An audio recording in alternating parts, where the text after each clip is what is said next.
मुर्शिद रे मेरी बिगड़ी बना दे।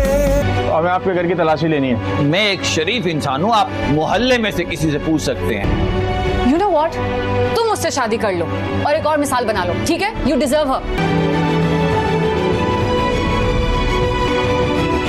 हमारी सियासत के ताबूत में आखिरी कील ठोक दिया बख्तावर ने। सर ये बच्ची मिली अंडर एज लग रही है।